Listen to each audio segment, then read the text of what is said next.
We have in studio Tabani Gonyo, who is the president of the Zimbabwe Olympic Committee, and Kolisi Ndlovu, who is the treasurer. Welcome to the show, gentlemen. Thank you very much. Thank you. Thank you. Absolutely. Now, let me start by congratulating you on your re-election. Congratulations to you. And on that note, I want maybe if you can unpack to us what would be your vision for the term that you've been given thus now. Thank you very much.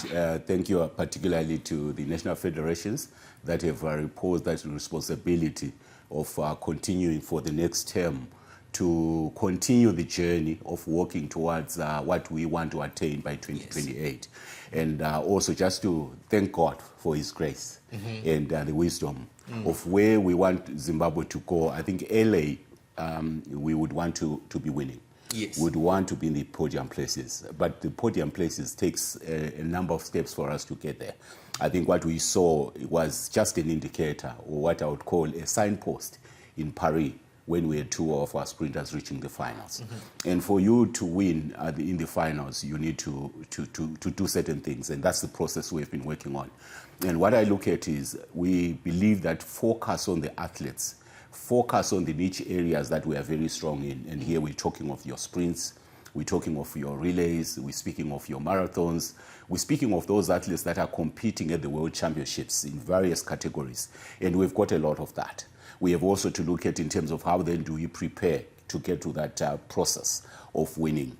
So certainly in terms of the vision, athletes will be the focus, where we then target specifically athletes that we believe already we have the foundation, that we can always speak of the names now, because we are going to that journey. So LA 2028 is what we would want to basically target to at least have finalists and then have podium places within those 5 finalists. So that's really the vision in terms of where we're going into excellence. All right. Vision into excellence, you say now.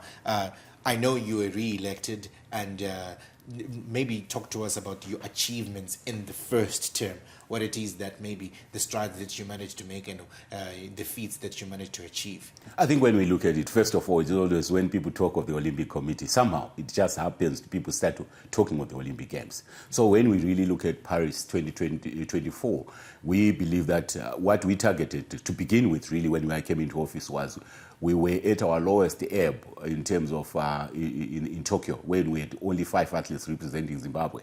And then we set a target to say, let's try and double that, so that when we go to the next games, while it was a big ask, but we achieved 7, which was 70%. So numbers speak for themselves.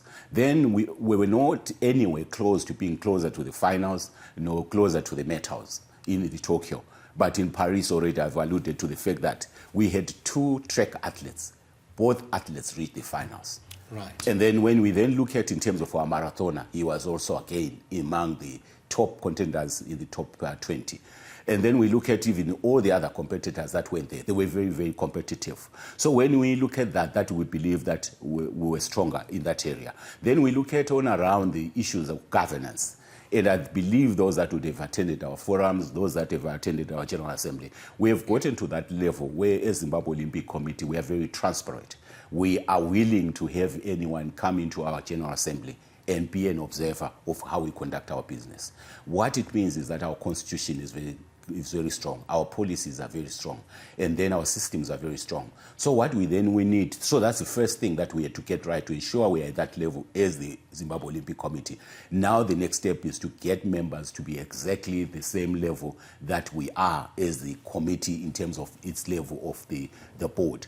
Therefore, once we get into all our members being aligned in terms of the systems, the boards signing a board charter and committing themselves to what they will be founded on in conducting the business on behalf of the stakeholders or the members that have elected them, then we'll be going into that chain of excellence. So we have to get the whole structure aligned to excellence. Whole structure aligned, and you talk about the committee and the boards that you have. Now I'm going to come to you, Mr. Kolisi, and I'm going to talk to you about the financial oversight to make sure that there's sound financial management as you are running this committee. Talk to me more about that, about your role in particular. Thank you. We actually have got systems and structures within the Olympic movement. And the role of Treasury is to make sure that we support those systems. We support the vision of the Olympic movement in terms of our achievement to podium performance. So as we looking at the next Olympic cycle and the Olympic Games in 2028, we'll then be looking at budgeting, resource mobilization, setting up targets, and those targets then looking after them as we go to make sure that we achieve them, and we have got enough resources to support our athletes. We've got enough resources to make sure that our athletes achieve that podium performance. So you say you've got enough resources. Now talk to me maybe about the financial planning leading up to LA 2028, including, of course, the resource allocation of athlete development and support programs, as well as fundraising strategies for potential partnerships as well. Of course, we already have got a seat which is coming from the Olympic funds, which are supporting those particular athletes in their journey to try and qualify for the Olympics and also reach the podium performance. But we also then have to look at the other alternatives so that at least we have got enough resources over and above the seat which has already been sown by the Olympic movement. So we'll then look at fundraising strategies, obviously with the strategic vision of the Olympic Committee and everybody else within the stakeholders of the Olympic Committee to make sure that we've got enough resources. So it will be guided by the budgets which we set, and those budgets will be guided by the strategic vision which we set to say this is what we achieve. So the strategic vision ultimately culminates into a financial objective. So you don't have a vision and the strategy. Then after that, you then look at the strategy and say, what is the cost of that strategy? So each and every action which we do, each and every vision which we're looking into, has got a financial obligation on it. So in other words, is if we say we want to reach podium performance like what the president is saying, there is an amount of resources which is needed for us to reach that particular podium performance.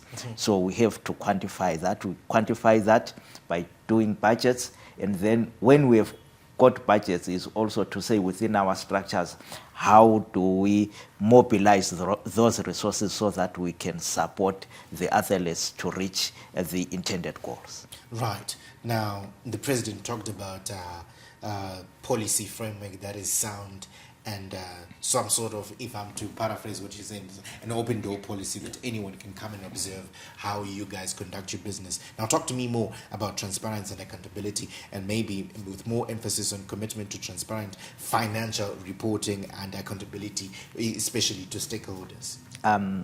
I think that's a number one priority for us as an organization, and luckily it has always been number one priority for Zimbabwe Olympic Committee. We need to make sure that we have got sound reporting systems, transparency, clean audits, reporting in time. Our reports have to be out there, and people should see that this organization is an organization which is well run. This is the commitment which we're giving you to say we continue with that and actually do better. Put up systems, revolving times in terms of reporting, revolving times in terms of transparency, and all the other things to do with sustainability. Those are the things which we then look at to say, what is it that is coming in terms of reporting? We know there's sustainability reporting coming up now. We look at all those things so that at least the stakeholders are happy with what we are doing. Stakeholders have got confidence then to support our goals, which in turn will then benefit our athletes. Right. Now, coming to you, the president of the Zimbabwe Olympic Committee. Now, talk to me about the athletic-centric approach where you are putting athletes at the forefront of the decision-making. I'm pretty sure it's to the best of your interest, probably, if not the goal that you want to achieve, to put athletes at the forefront and have as many athletes performing at the LA 2028, as well as coming up with podium positions like you alluded to, coming up, bringing the medals, and also adding to the medals that Zimbabwe already has. Of course, we know that Kirsty Coventry has done well in that particular regard, but having more people coming through as well. Talk to me about that one. Yeah, I think one of the things, and they're very, very clear, that whatever we do in sport is for athlete. So the athletes define the value that they expect to be given to them for them to achieve. So in line with the manifesto and even in the first term, our focus is what do we need to do to serve our athletes better. This should be this message that we send into all our member federations, so that in our plans we are working around what is it that we need to do for the athletes to support them better. But the good thing with the Zimbabwe Olympic Committee, we already have an athlete representatives who sit in the board, who brings in exactly what athletes are asking for. And one of those things that we were looking at when we were looking at setting up the new board, the commissions and the committees that will be supporting the structure, we are very, very equipped in terms of already looking at sports science being one of the critical areas that would need to be when we identify athletes and say this is the must, and we would want to go as much as deeper as up to 6-year-olds, 7-year-olds, and then give them that opportunity of being able to profile them and then test them and know that when we're getting them into the system of sport. Maybe yes. On that as well. Yes. Is there any framework that is there or that you're going to put in place, since you've just been re-elected, to make sure that, because we have talent, yes, but talent that is perhaps because of what's obtaining in our country is not easy to identify. Yes. It's lying in the remote areas, in the outlying areas. It's not in your pool of mainstream talent that perhaps is normally preferred. Yes. How do you make sure that you don't lose out on that particular talent, or you don't segregate them, if I'm to put it across? Yeah, let me put it this way. Remember, we work through the national federations. So all our athletes that we tap into is through our member federations. So the culture that we would want to is to ensure that our working relationship through the member federations starts focusing on long term. Because remember, for you to get an athlete to be at world level, they have to take those steps from about 6 years old. So in terms of our opportunities, in terms of exposure pathways in the development plan, we have the Youth Olympic Games as one of our elite games. But these are for athletes that would have been developing. Before that, you also have junior championships that are regional, that we give that platform. So I used to use your analogy. We always say what we have been doing in the past was get those athletes that are privileged to be available to be selected. We need them to go down to the district levels through our national federations and identify that rough that is lying wherever, in Binga, and be able to then, through the school system, if we identify a good gem that would have been identified, as we are working on the process of identifying athletes for the youth championships and also for the Youth Olympic Games, we then should find a system that we are able to pluck out those athletes if they are lying in the rural areas, be able to offer them a scholarship into our centers through school systems that we can then support them while they are doing an education. That's the fundamental area that we need to go and pluck those areas that are right in the school system. So using that school systems where they are competing in the districts, we should be able, through our member federations, to identify those athletes, be able to take, I think as you are talking to the treasurer, those are some of the long-term visions that we are looking at. Then how do we then support those athletes that would have been identified, that otherwise will not be known, then bring them. It's a model that has been used in the past through the Millennium Academy that was funded along a few years ago. So that's what we want to do, is to get those athletes that are otherwise not known.